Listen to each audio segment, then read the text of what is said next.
창세의 말씀, 인간 창조의 목적이라는 말씀을 가지고 하나님 말씀 증거하도록 하겠습니다. 우리는 지난 시간 창세기 1장에서 하나님께서 창조하신 세계에 대해서 살펴보았어요. 그 창조된 세계는 하나님 보시기에 좋았고, 그렇게 6일 동안의 창조를 마치신 하나님께서 이제 마지막 날에 쉬시면서 안식하시면서 당신의 사역을 마무리하시고 마치셨죠.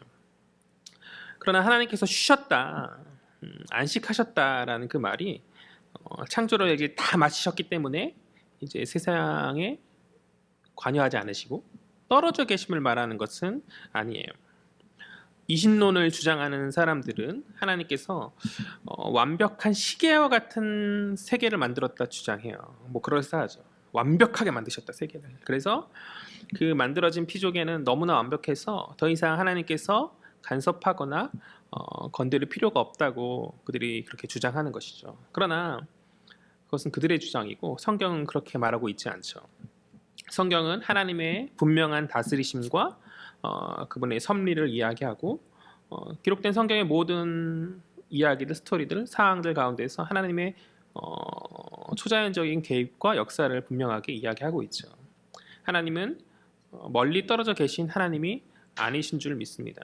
하나님은 당신이 지으신 세계와 가까이 계시고 분명히 초월자이신 무한하신 그분께서 당신의 그 무한한 속성으로 인해서 피조물과는 그 도달할 수 없는 그런 거리감을 분명히 가지고 계시긴 하나, 동시에 그 당신의 신비 안에서 창조된 온 피조계 안에 내재하시고 역사하시는, 이것이 성경이 말하는 하나님의 그 속성인 편재성 아닌가요?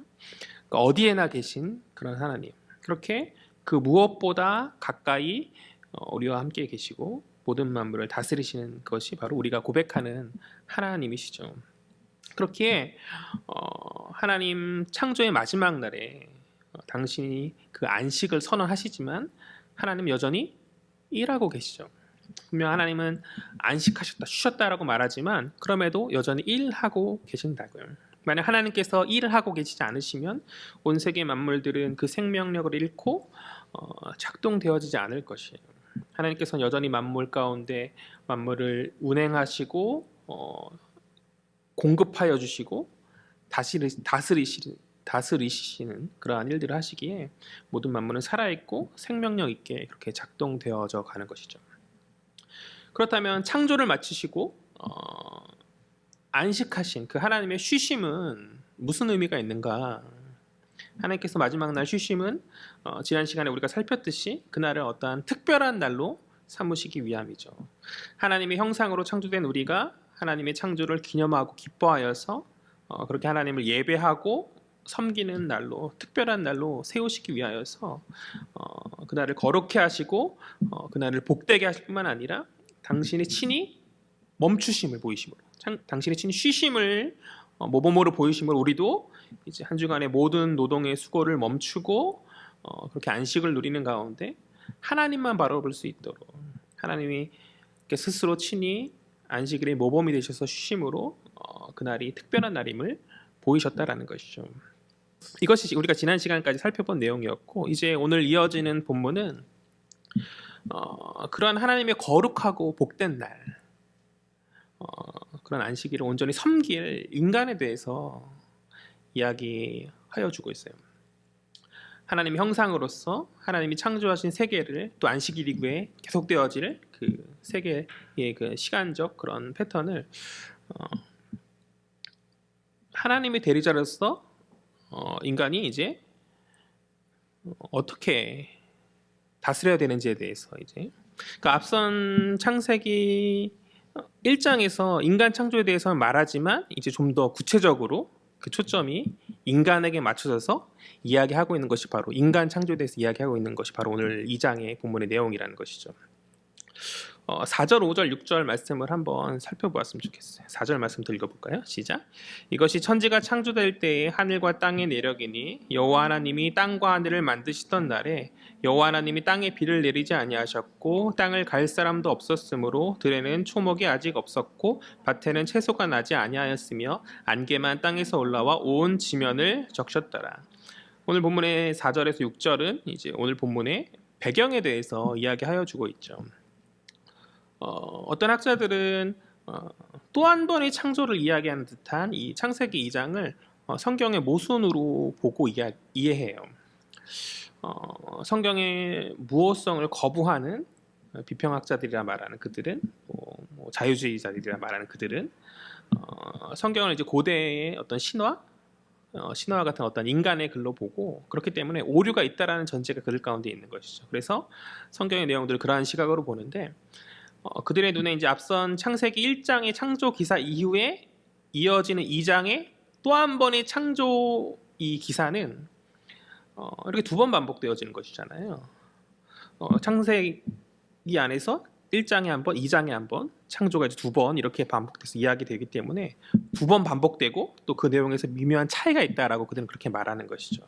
그래서 이것은 창세기 저자의 어떤 자료를 모아 작업하는 가운데 실수한 것이 아닌가, 혹은 오랜 시간 책이 전승되는 과정 가운데서 책이 이렇게 짜집기 되어져서 이러한 오류를 보이는 것이 아닌가라고 이렇게 그들이 주장하는 것이죠. 그러나 이것은 오류도 아니고 실수도 아니죠. 분명 창세기에서는 창조 기사를 두 번 이야기해요. 창세기 1장에 한 번, 2장에 한 번 이렇게 두 번 이야기하지만 2장의 창조는 또 한 번의 창조를 말하는 것이 아니죠. 앞선 1장에서 있었던 그 창조의 구체화를 2장에서 하고 있는 것이죠. 앞에서 1장 가운데 설명하지 못했던 그 창조의 내용을 2장에 와서 좀 더 확대하여서 이야기하고 있는 것이다. 그러니까 창세기 1장의 창조가 온 세계 만물, 온 우주의 창조를 중심으로 한 하나님의 그러한 창조를 이야기하였다면, 이제 오늘 살펴볼 2장의 창조는 인간을 중심으로 한 그러한 하나님의 창조를 이야기하고 있다는 것이죠. 즉 관점의 변화이지 이것이 두 번의 창조를 말하는 것은 아니다라고 우리는 그렇게 이해해야 될 것이에요. 또 창조 기사가 미묘한 차이를 보이는 것 같지만 이러한 관점의 변화로 인해서 이렇게 충분히 설명될 수 있는 것들이고 실제적으로는 하나의 창조를 이야기하고 있다라고 그렇게 우리가 이해하면 되겠죠. 그 근거로 이제 4절 말씀을 보면 처음에 천지라 말하죠. 천지가 창조될 때, 이 천지는 이제 하늘과 땅이라고 시작하는 거죠. 하늘과 땅이 창조될 때라고 말하고, 그런데 4절 마지막 하반절, 그러니까 4절의 그 하반절 부분을 보면 어떻게 해요? 땅과 하늘이라고 말하잖아요. 그러니까 순서가 바꾸어서 미묘하게 말하고 있죠. 처음에는 하늘과 땅으로 말했다가 그 절이 끝날 때 다시 한번 반복될 때 땅과 하늘. 이것은 앞서 1장이 하늘을 중심으로 한 창조 이야기를 이야기했었다면, 이제부터 말하는 이후부터 말하는 창조는 땅을 중심으로, 다시 말해 인간을 중심으로 이야기될 것이라는 것을 그런 암시하는 저자의 일종의 사인이라는 것이죠. 미묘한 변화를 통해서. 그러니까 성경 한 글자 한 글자는 의미가 있는 거죠.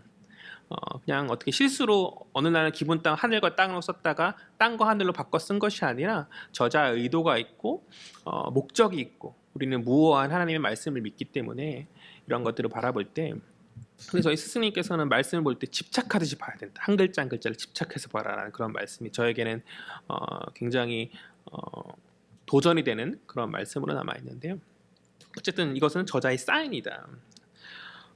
분명 우리가 성경을 바라볼 때 이해 안 가는 측면이 있을 거라 생각해. 저도 그렇거든요. 순간순간 어느 부분에서 이것은 왜 그렇지? 라고, 이건 모순이 아닌가라고 하는 부분들을 분명히 맞닥뜨릴 때가 있죠. 그럴 때 우리는 그 답을 성경 안에서 찾으려 하는 그런 겸손이 필요함을 잊어서는 안 되는 줄 믿어요. 가장 좋은 것은 사역자에게 물어보는 것이고, 일단 그 전제가 되는 것이 하나님의 말씀임을 우리가 깨닫고 겸손하게 대할 때 하나님께서 당신의 때 우리의 의문점들과 문제들을 해결하여 주실 것이라 저는 그렇게 믿습니다. 아무튼 간에 다시 본문으로 돌아와서요.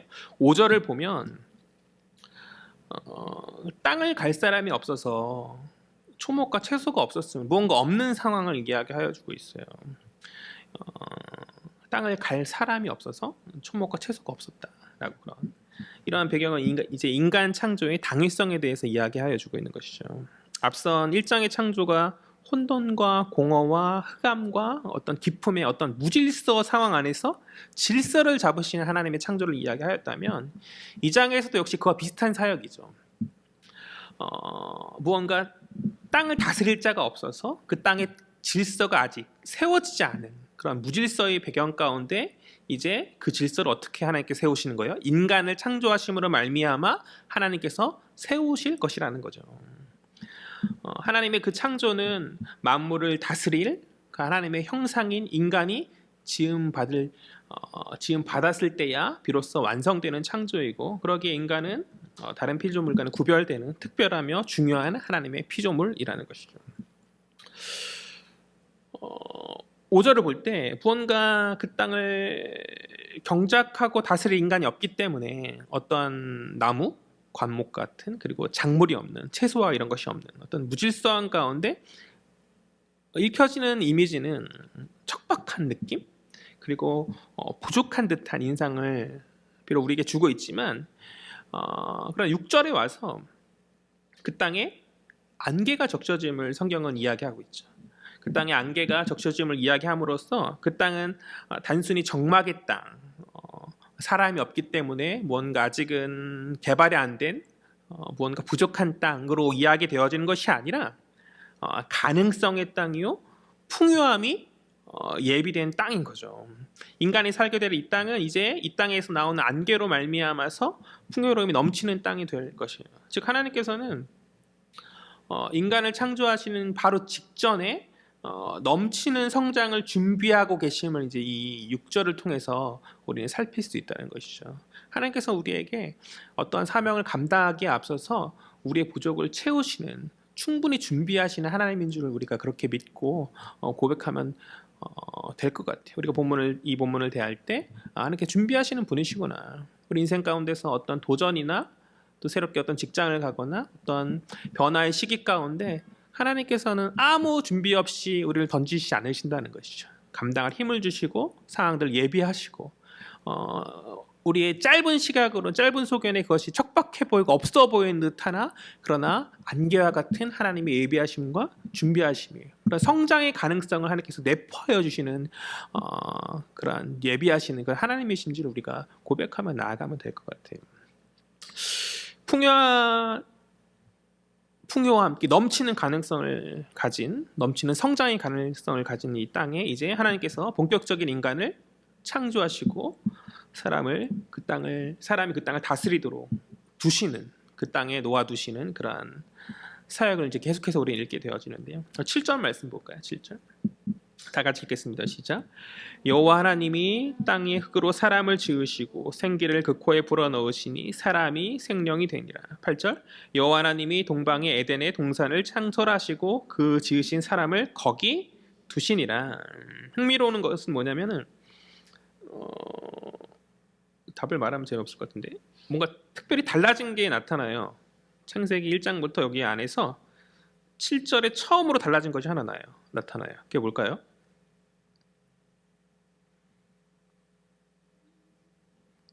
예? 특별한 것이 뭘까요? 생기를 코에 넣어주신 것이 특별하죠. 그런 것도 있지만 뭔가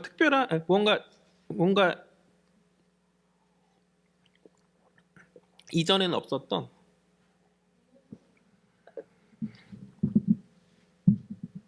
괜히 시간을 끌면 안 될 것 같아서 답을 얘기할게요.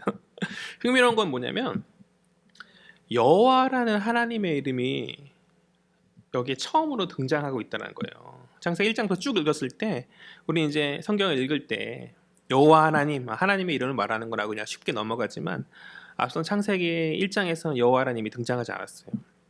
2장에 가서 또 인간을 창조한 이 시점에 가서야 이제 여호와라는 하나님의 이름이 처음으로 등장하고 있다는 것이죠. 원어로 봤을 때는 이제 여호와는 여호와죠. 그런데 이제 1장에서는 우리가 하나님이라고 말한 게 이제 히브리어는 엘로힘.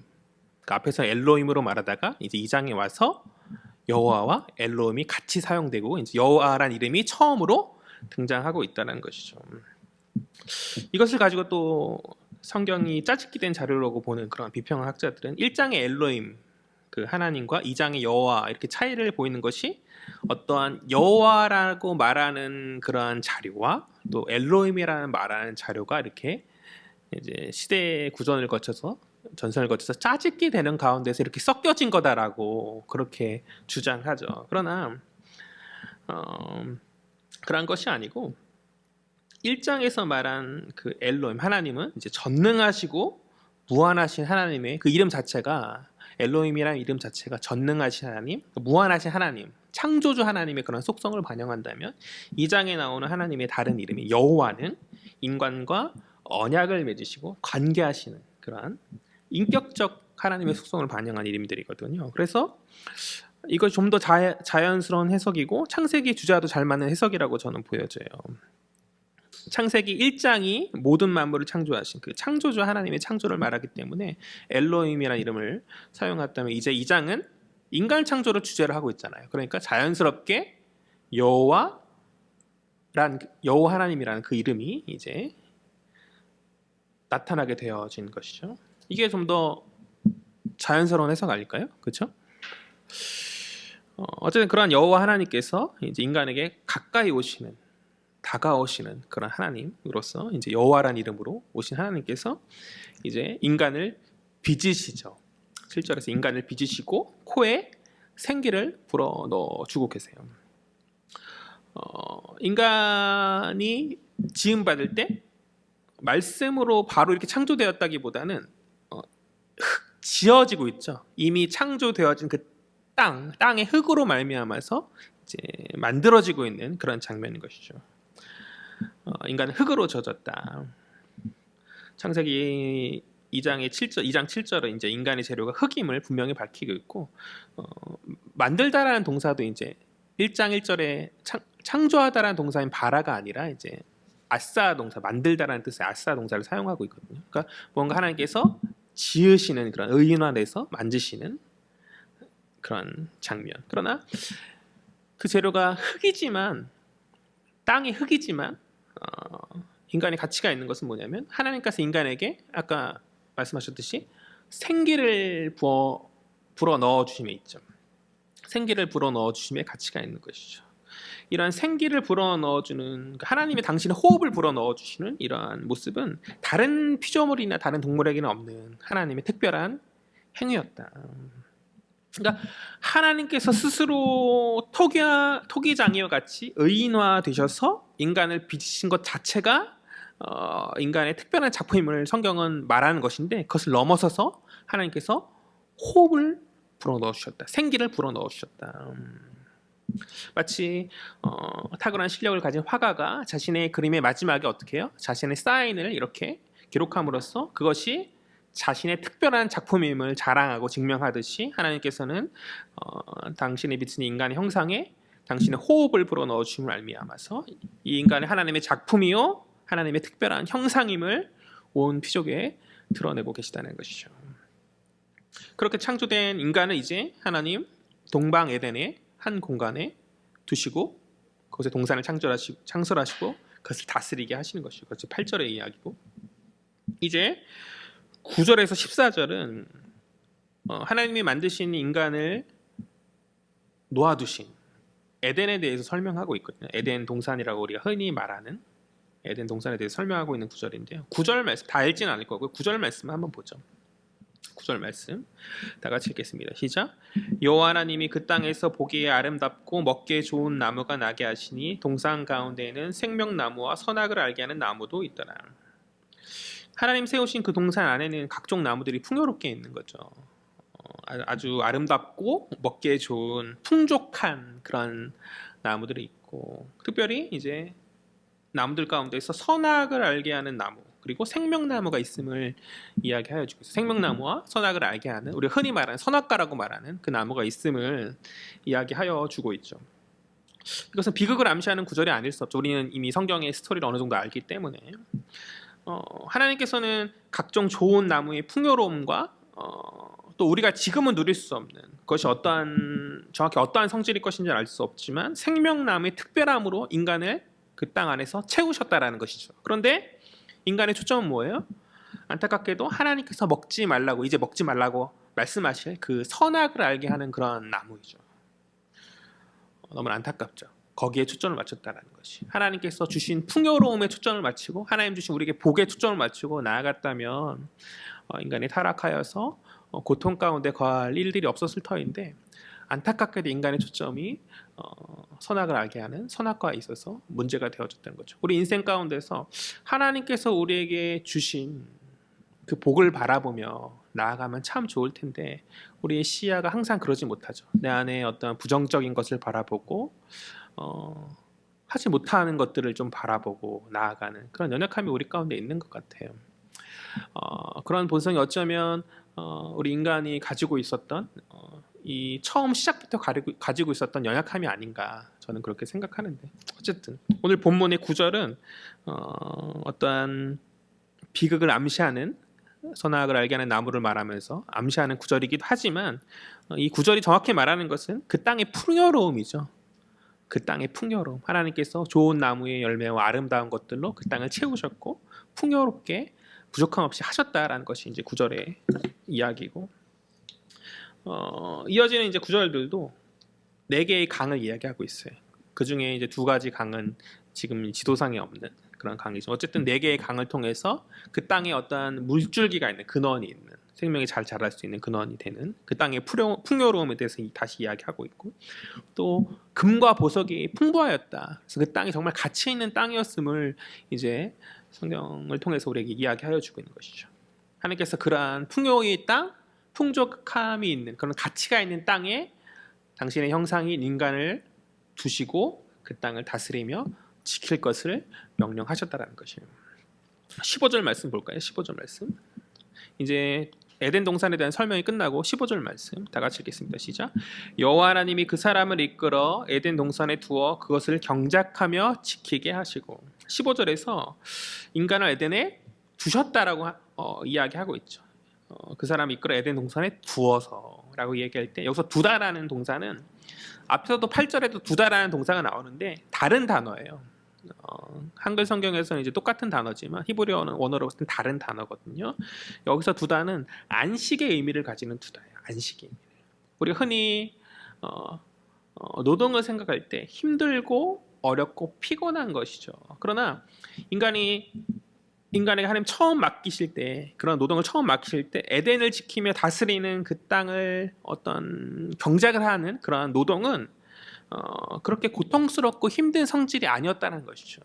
안식의 느낌에 있는 안식의 이미지가 있는 그러한 좋은 것. 그러니까 타락하고 변모된 세계에 살고 있는 우리는 이해할 수 없죠. 한국 사회 안에서 특별한 병이 있잖아요. 주일 끝나고 시작되는 월요일을 뭐랄까 마음의 짐으로 여기면서 시작되는 그래서 월요병이라고 하잖아요. 그리고 다시 그 병이 금요일쯤 회복되어지는 과거에는 토요일쯤 회복되어졌었고 우리는 이해할 수 없는 것이지만 하나님 처음 만드신 창조 세계 안에서의 그 노동은 정말 기쁨의 그것 그 안에서 하나님 안에서 일한 만큼의 대가와 공급함을 누리는 그러한 안식의 이미지가 있는 그러한 것이었다. 그런데 그러한 기쁨을 우리가 빼앗기게 된 거죠. 다 빼앗기게 된 거죠. 왜 빼앗기게 되었어요?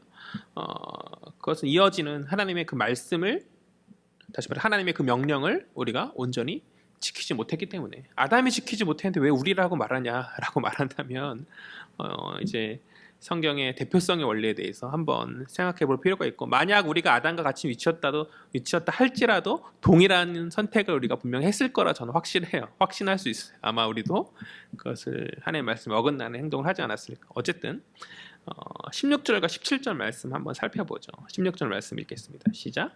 여호와 하나님이 그 사람에게 명하여 이르시되 동산 각종 나무의 열매는 내가 임의로 먹되 17절 선악을 알게 하는 나무의 열매는 먹지 말라 내가 먹는 날에는 반드시 죽으리라 하시니라. 그러니까 다 먹어도 되는데 하나님께서 한 가지 명령을 하시는 것이죠. 다 먹어도 되는데 한 가지 선악을 알게 하는 이 나무의 열매만큼은 먹지 말 것을 이제 하나님 인간에게 요구하시는 거죠. 첫사람에게 그렇게 요구하시는 것이죠. 이 선악을 알게 하는 나무가 이제 어떠한 성질의 나무냐를 가지고 논의하기 전에 저는 이것이 인간과 하나님 사이의 첫 번째 언약이라고 저는 생각해요. 선악을 알게 하는 나무는 그 약속의 표징인 거죠. 그것은 어떠한 박탈을 이야기하는 것이 아니죠. 사람은 하나님과의 그 언약 관계 안에서 그 약속의 관계 안에서 그 명령을 듣고 순종함으로 그 명령을 주신 분과 새로운 관계를 맺게 되는 것이죠. 그러니까 다 만들어지고 완성되어진 하나님과의 어떠한 인격적 관계 없이 그런 어떤 기계적으로 살아가는 어떤 체계 안에서 다 만들어지고 완성된 어떤 체계 안에서 어떤 하나님과 어떤 관계가 없이 그냥 인간이 놓여진 그런 것이 아니라 어떤 그러니까 기계적으로만 어떤 일을 부품으로만 그렇게 인간이 세워지고 놓여진 것이 아니라 언약이라는 이름 안에서 하나님과 인간 인격적인 관계로 인간이 어떤 스스로 순종을 선택할 수 있는 그러한 특별한 의미를 가진 이 선악을 알게 하는 나무의 하나님께서 금하신 것이 그런 의미를 가진 것이라는 것이죠. 처음 사람은 이제 에덴 안에서 무엇이든지 할 수 있는 그러한 존재였어요. 예비된 각종 나무의 열매가 다 그의 것이었고 풍요롭고 풍족한 에덴의 모든 것이 그의 소유였다는 것이죠. 단지 그가 할 수 없는 것은 단 한 가지, 선악을 알게 하는 나무를 먹을 수 없는 것. 그는 나무를 볼 때마다 자신의 어떠한 한계를 인식했을 것이라는 거예요. 다 할 수 있는데 어느 순간 저것만큼 내가 할 수 없지라는 그것, 자기 한계가 있구나라는 것을 인식하였을 거라는 것이죠. 그 나무는 스스로를 교만하지 않고 겸손케 하는 표징이었으며 그것을 볼 때마다 자신을 다스리시는 하나님이 계심을 인식하는 그러한 표징이었다는 것이죠. 그러니까 다 할 수 없으나 할 수 없는 그 한 가지 것으로 말미암아서 자신 역시 하나님의 소유임을 그는 그 나무를 볼 때마다 깨닫고 인식하였을 것이라는 것이죠. 그것이 하나님께서 선악을 알게 하는 나무를 세우신 목적이요 이유였어요.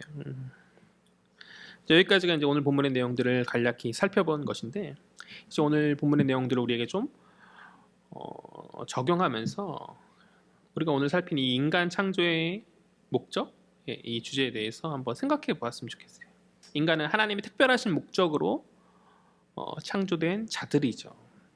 다른 동물과는 비교될 수 없는 하나님의 호흡이요 하나님의 형상으로 지음받은 자들인 줄 믿습니다. 하나님의 형상이란 이 땅을 다스릴 하나님의 대리자, 그런 대리자로 이 땅을 다스릴 청지기로서 그렇게 창조되었다는 것이죠. 하나님께서 우리에게 그런 사명 주실 때 부족하고 어려운 상황 가운데 그러한 사명을 두시고 감당할 것을 말씀하신 것이 아니라 하나님 처음 지으신 세계는 충만하고 풍족한 그런 세계였죠.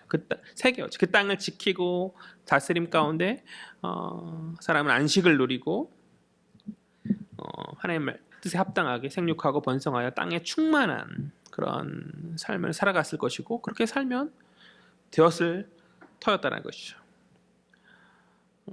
하나님의 형상으로서 하나님의 기쁨이 되는 것, 그것이 바로 인간 창조의 목적이죠. 하나님 주신 그 땅 안에서 하나님 주신 사명들을 감당하면서 하나님의 형상으로서 하나님 기쁨이 되는 것, 그것이 바로 하나님 인간 창조의 목적이다. 그러나 오늘날 우리 인생들의 삶을 살펴볼 때 우리 인생들의 삶은 어떠한가? 하나님의 형상이라고 말하는 우리가 서로가 서로를 억압하고 착취하는 그런 방식으로 살아가고 있지는 않은가 한번 생각해 보자는 것이죠. 얼마 전 모 예능 프로그램에서 7급 공무원을 합격한 한 예쁜 한 청년이 여자 청년이었던 것 같아요. 이제 인터뷰를 보았었는데 그때는 열심히 수고해서 합격했구나 이렇게 좋은 취지로 그렇게 보았었던 기억이 나요. 그런데 얼마 뒤에 뉴스에서 한 청년이 합격했던 그 청년이 이제 스스로 목숨을 끊었다라는, 그리고 그 청년이 그 인터뷰했던 그 사람이다라는. 그래서 저는 좀 굉장히 안타까움과 좀 당혹함을 좀 느꼈던 것 같아요. 그가 이루고 싶었던 나름의 꿈을 이루은 것일 텐데 그 노력과 그걸로 인해서. 근데 그 과정 안에서 그 안에 이제 그가 정말 그 일을 감당하기 위해서 들어갔을 때 그 전에 알지 못했던 과도한 업무들, 그래도 그 관계 안에서의 아마 보이지 않는 그런 뭐 텃세나 여러 가지 문제들이 있었겠죠. 사람들이 많이 이야기하는. 뭐 자세히 우리가 함부로 말할 수는 없지만 왜 그렇게 허망하게 떠났어야 했을까? 자신이 원하던 것에 한 발자국 올라섰음에도 불구하고 그것이 그 사람에게 만족을 주지 못하고 충만함을 주지 못한 것이죠. 더 과거로 가면 지하철 스크린도어에서 고된 노동을 하던 청년이 또 그 시청자는 스스로 목숨을 끊은 것은 아니고 과로로 인하여서 이제 갑작스러운 생을 마감하게 된 뉴스를 접했던 것 같아요. 그 가방 안에는 이제 컵라면과 이런 것을 보면서 얼마나 고된 삶을 살았는지를 그 뉴스를 통해서 보게 되었는데, 이러한 뉴스들이 계속 일어나고 있죠. 점점 사회가 좋아지고 우리나라 선진국이라 이제 말하면서 발전된다고 하지만, 그럼에도 불구하고 그런 이야기들이 계속 뉴스를 통해서 우리가 접하고 있고, 또 우리는 직장인의 어려움으로 토라하는 여러 사람들의 이야기나 그로 말미암아 육체적인 피해와 목숨까지 잃는 사례들 계속해서 접하고 있잖아요. 왜 우리는 이 땅을 이렇게밖에 만들 수 없는가? 이 땅 안에 살고 있는 우리가, 특별히 한국 사회는 십자가가 너무 많은 사회잖아요. 그렇죠? 제가 한 10대 시절에, 그때는 거의 기독교 인구가 한 18% 정도, 17%, 18%라고 얘기하던 시기였던 것 같아요. 그래서 조금만 더 하면 20%가 될 수 있다라고 말하는 엄청난 믿음의 인구가, 물론 그 믿음이 그렇게 예수 믿는다고 하는 그들의 고백이 전부다라고 생각하지 않고, 물론 교회에 그 많은 그러니까 기독교인이라 말하는 그 사람들이 전부 다 기독교인이라고 저는 생각하지는 않지만, 어쨌든 간에 보여지는 것이 20%가 넘을 수 있다라고 나는 희망찬 어조로 말했던 이러한 조국의 교회 안에서 왜 그렇게 많은 수의 믿음의 사람들이 있음에도 불구하고 이 땅을 이렇게밖에 바꿀 수 없는가? 우리 스스로도 세상과 다를 바 없는 논리와 방식으로 살아가고 있기 때문이죠. 교회와 교회에 속한 성도들 역시 그렇게 살아가고 있기 때문 아닌가. 부흥하는 한 교회에 대한 소식을 들은 적이 있어요. 계속 부흥하고 있고 요즘에 유튜브 활동도 열심히 하는 그러한 교회죠. 과거에 이제 그 교회에 이력서를 넣을 기회가 있어서 이력서를 넣었었고, 면접을 보라는 그런 연락을 받아서 이제 면접을 볼 기회가 있었는데, 그 과정 안에서 그곳을 거쳐간 선배 하나가 저를 만류하더라고요. 가지 말라, 그렇게 얘기했어요. 왜 그러냐 그러고 봤더니 조언을 해준 거죠. 내용이 뭐냐면, 사역자를 거의 노예로 본다.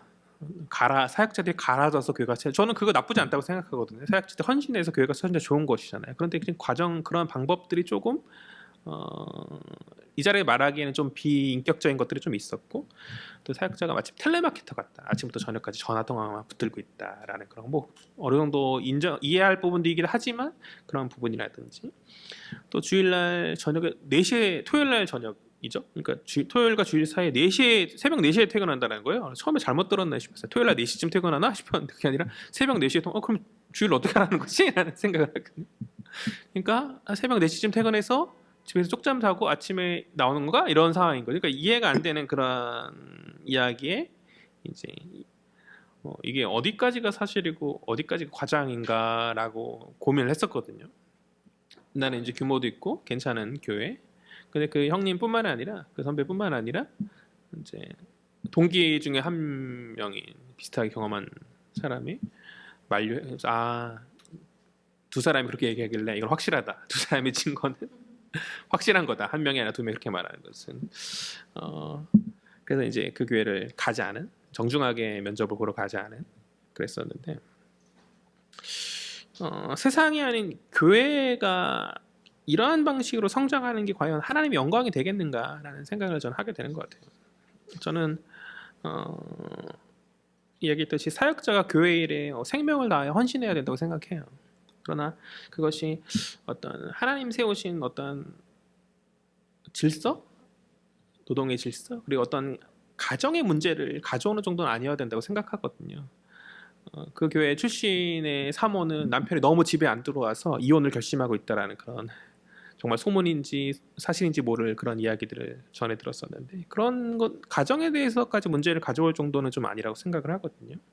그러니까 또 아까 앞에서 말했던 뭐 전화 통화 붙들고 있고 어떤 행사들을 막 만들고 이런 것들, 어떤 본질이 아니라 비본질인 것에 특별한 열정을 쌓아서 교회를 성장시킴이 과연 건강한 교회를 만드는가라는 의문이 저에게는 있었어요. 그것이 눈에는 좋은 결과를 가져오는 것 같아요. 그 내막을 잘 모르는 사람들에는 좋은 건물에 좋은 찬양 인도자에 젊은이들이 많이 모여지고 어떠한 특별하고 재미난 그런 여러 가지 요소들이 이제 교회를 홍보해주고 여러 가지 그런 부분들, 어떤 프로그램들도 좀 흥미를 끌만한 그런 것들이 참 많이 있거든요. 눈에 보기에는 좋은 결과를 가져오지만 당장 그럴 수 있겠지만 한국 교회에 정말 그것이 정말 유익이 되어질까? 그리고 그 한 사람 한 사람이 정말 함부로 평가할 수는 없을 것 같아요. 그 안에서도 사실 과거의 조국교 안에서 정말 좀 부족하고 연약한 교회의 모습 안에서도 하나님께서 걸출하는 인물들을 배출하셨잖아요. 그렇기 때문에 제가 함부로 그렇게 말할 수는 없지만 그럼에도 그런 인간적 어떤 마치 바벨탑을 쌓는 듯한 사람의 솜씨로 나아가는 그러한 교회 안에서 정말 하나님의 솜씨가 언제 드러날 수 있겠는가? 그리고 그 안에 속한 성도들이 성장하는 그 성장이 과연 하나님 기뻐하시는 성숙일까에 대한 문제는 고민해 봐야 될 문제인 것이죠. 저는 적어도 교회까지는 그래서는 안 된다고 저는 생각해요. 세상의 억압과 착취의 방식으로 그러니까 세상은 결과를 원하거든요. 생산성을 원하거든요. 그렇게 생산성을 도모하고 결과만을 추구한다 할지라도 교회는 그 목적이 어떠한 인간의 어떠한 생산성 그리고 어떤 결과가 그 목적이어서는 안 되잖아요. 하나님 처음 만드셨던 그 아름다웠던 그 모습의 회복에 교회의 목적이 있어야 되지. 하나님 처음 만드셨던 그 노동은 기쁨이고 거룩한 사명이잖아요. 그것을 깨닫게 하는 것이, 그것을 회복케 하는 것이 교회의 목적이어야 되는데 교회마저 세상과 똑같은 세상의 논리로 나아간다면 그 누가 세상을 하나님 뜻하신 모습으로 처음 만드셨던 그 아름다웠던 모습으로 바꾸며 나아가겠냐는 것이죠. 그 누가? 그러니까 하나님 보시기에 하나님 뜻을 세우기를 원하시는데 하나님 뜻을 세울 사람이 없는 거죠. 왜요? 하나님 뜻의 그 일을 감당할 교회가 그 일을 하지 않으니까. 그 교회에 속한 성도들, 교회가 그렇게 하지 않으면 교회에 속한 성도들이 그렇게 하겠냐는 것이죠. 그러니까 하나님 뜻에 맞는 뜻을 세우는 그 일을 감당할 사람이 없게, 감당할 공동체가 없게 하나님 이 땅을 안타깝게, 이 조국 사회를 안타깝게 바라보시는 것이 아닌가. 그렇기 때문에 조국 사회에 여러 가지 나타나는 사회적 문제, 스스로 목숨을 끊고 정말 그 과로로 인해서 스스로 생명이 다 꺼져간, 생명의 불길이 꺼져 그러한 모습이 생겨나는 것은 믿음의 자녀들, 우리 아무 상관없는 것이 아니라 믿음의 자녀들이 빛과 소금의 역할을 감당하지 못하고 있기 때문에 이 땅의 조국 교회가 세상의 어떤 그런 불합리한 시스템과 구조들을 바꿀 수 있는 아무런 영향력을 가지고 있지 않기 때문에 생겨나는 건 아니냐는 것이죠. 물론 아직 주님이 오시지 않았기 때문에 이 땅 가운데 이 변질된 사회 안에서 불안하고 부족한 상황이지만 우리가 하는 모든 일들이, 그런 모든 노동의 사역들이 고통이 아닌, 어려움이 아니라 감당할 만한 것들로 세상을 점차 하나님 기뻐하시는 그러한 것들로 바꿔 나갈 사명이 저희들 가운데 있다는 것이죠. 그들이 애쓴 만큼 충분한 보상과 결실이 있도록 사회의 구조와 시스템을 바꿔 나가고 그러한 일에 교회와 속한 성도들이 영향력을 발휘하고 앞장서 나갈 때 저는 그것이 정말 하나님 기뻐하시는 교회에 세워진 목적, 그리고 전 성도들의 목적이라고 저는 그렇게 생각해요. 그러니까 믿는 사람, 교회에 속하여서, 공동체에 속하여서 믿음을 가진 그러한 사장이라면 그것이 대기업이든 작은 기업이든 상관없이 자신들의 직원들을 인격적으로 부품이 아니라, 부품이고 도구가 아니라 그들을 한 인격으로 바라보고 그들의 일하는 것에 대한 충분한 보상을 채워주고 또 일하는 데 필요한 것들을 잘 준비하여 주는 것이 필요한 것이죠. 우리 주님께서 그렇게 하여 주셨던 것 같이 그렇게 하여야 된다는 것이죠. 또한 쉼을 줘야죠. 쉼을. 그래도 과거에 비해서 노동의 환경이 많이 바뀌어졌다고 생각해요. 과거에는 정말 주말도 없이, 그리고 저 어렸을 때만 하더라도 주일날 직장에서 부른다라는 그런 일들이 참 많았고, 요즘에 그러면 큰일 나긴 하죠.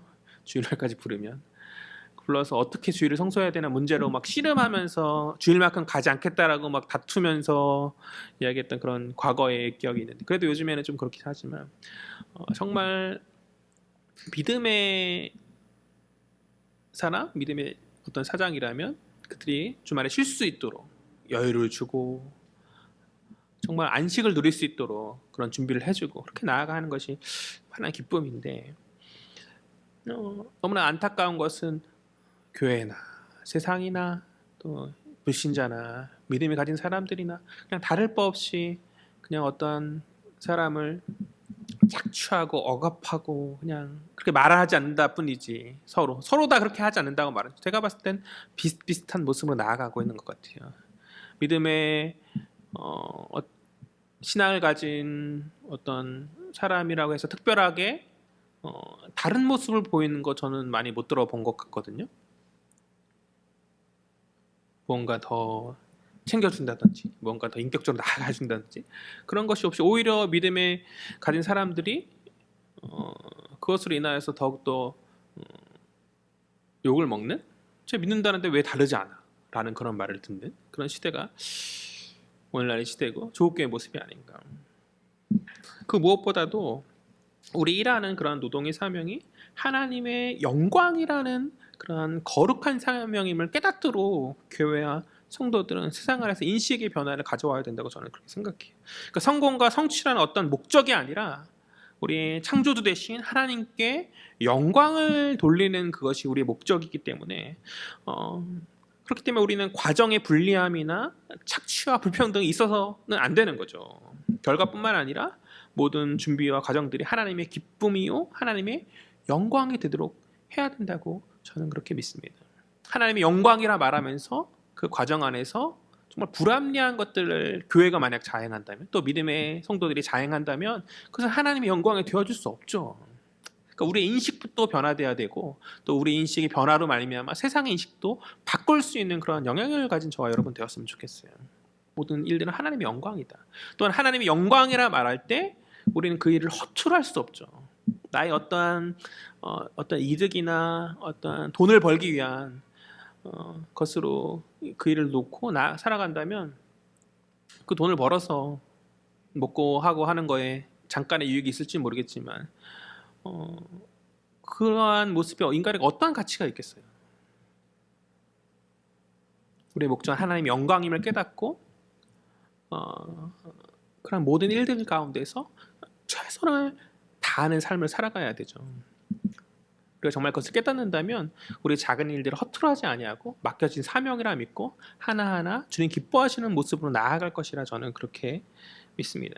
교회 성도들은 이것을 깨닫고 주님 기뻐하시는 모습으로 질서와 체계들을 세우면서 깨어진 하나님의 그 계획과 목적들을 다시금 회복하여서 이 땅을 주의 나라로 주님 기뻐하신 땅으로 바꿔 나가는 것, 그것이 바로 속한 성도들의 사명인 줄 믿습니다. 말씀을 정리하죠. 온 만물을 준행하시며 쉬지 않으신 하나님도 일하신다고요. 하나님도 일하시죠. 그 하나님의 모습을 본받아서 우리 역시 이 땅 안에서 주님 허락하신 그 일에 그 노동에 온전한 사명을 감당하는 저 여러분 되어지길 간절히 소망합니다. 원래 하나님이 처음 의도하신 이 일은 고통이요 어려움이 아니었어요.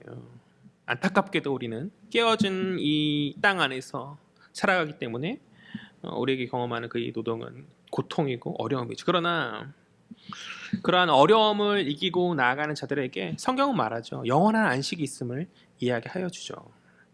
소망 가운데 그 사명을 온전히 감당하며 나아가는, 비록 힘들고 어렵지만 지치고 피곤하나 그러나 나의 육신을 치면서 하나님 영광을 위하여서 또 우리에게 예비된 영원한 안식이 있음을 바라보면서 감당하며 나아가는 저 여러분 되었으면 좋겠어요. 감당할 때 하나님 능력 주실 줄 저는 믿습니다. 말씀은 이야기하잖아요.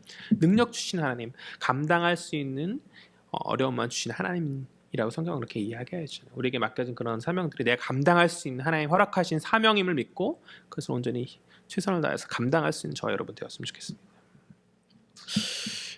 비록 이 땅이 깨어져서 이 땅에 있는 모든 일들이 억압과 착취의 방식으로 그렇게 돌아가고 있지만 성도의 사명은 영원한 하나님의 나라의 회복을 이 땅에 가져오는 자들이라 믿습니다. 그들과 마찬가지로 우리에게 맡겨진 일들을 어떤 억압과 착취 방식으로 감당할 것이 아니라 그런 것을 버리고 잘못된 것 있다면, 잘못된 시스템이나 구조들이 있다면 속하여진 우리가 영향력을 발휘하여서 그것을 바꾸어 나아가는 그것이 또한 우리의 사명이라고 저는 그렇게 생각해요.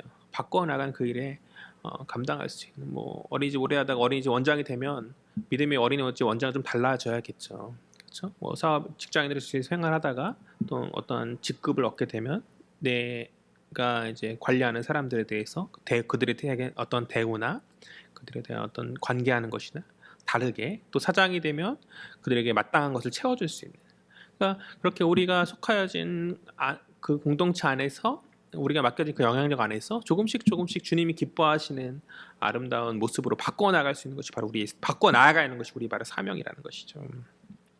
우리는 결과와 성취로 사람을 판단하는 것이 아니라 그 사람의 인격으로 바라보고 하나님께서 우리를 하나님의 형상으로 만드셨으니까 우리도 하나님께서 만드셨던 그대로 서로가 서로를 바라볼 때 하나님 형상으로서 귀중한 특별한 존재로서 우리가 바라보고 그들이 한 일에 합당한 대가를 지불하여 주는 바람직한 모습으로 세상을 바꿔 나가는 것이 우리가 감당해야 될 사명이라 저는 그렇게 생각해요. 그리고 그러한 모든 일들을 통해서 하나님 영광 받으심을 믿고 최선을 다해서 우리에게 맡겨진 일들을 감당할 때 하나님께서 채워주시고 감당할 수 있는 능력을 채워주실 줄 믿습니다. 그러한 믿음으로 우리에게 주어진 사명들 하나하나 온전히 감당하는 저와 여러분 되기를 주의 이름으로 간절히 소망합니다. 기도하겠습니다. 좋으신 하나님 은혜와 사랑에 참으로 감사합니다. 부족한 저희들 주님의 자녀 삼아주시고 이 땅 가운데서 사명 주셔서 맡겨진 노동의 일들을 감당하게 하여 주신 하나님 참으로 감사합니다. 그 일이 비록 어렵고 힘드나 주님 주신 능력 안에서 감당할 수 있도록 주께서 역사하여 주시옵시고 비틀리고 어지러진 이 시대 안에서 뭔가 잘못된 방식으로 돌아가는 이 시대 안에서 우리가 그것을 온전히 회복하는 사명으로 부르심받은 자들인 줄 믿습니다. 억압과 착취의 방식이 아니라 인격적인 서로를 바라보며 그들의 마땅히 받아야 될 대가와 보수들을 채워줄 수 있는 그들이 그 일을 통해서 기쁨과 안식을 누릴 수 있게 하는 그러한 귀한 영향력을 보일 수 있는 저희들 될 수 있도록 세상과 다른 방식으로 나아가는 저희들의 결단과 모습으로 정말 주님이 기뻐하시는 성숙한 성도의 모습을 드러낼 수 있는 저와 조국교회의 모습 될 수 있도록 저희와 조국교회의 모습 될 수 있도록 주께서 붙들어 주시옵시고 그 일들을 감당함에 온전히 감당하는 저희 공동체 되어지기를 원합니다. 공동체를 붙들어 주셔서 온전히 감당할 수 있도록 사람을 보내어 주시고 힘과 능력 채워 주시옵소서. 감사드리며 살아계신 예수 그리스도의 이름으로 기도합니다. 아멘.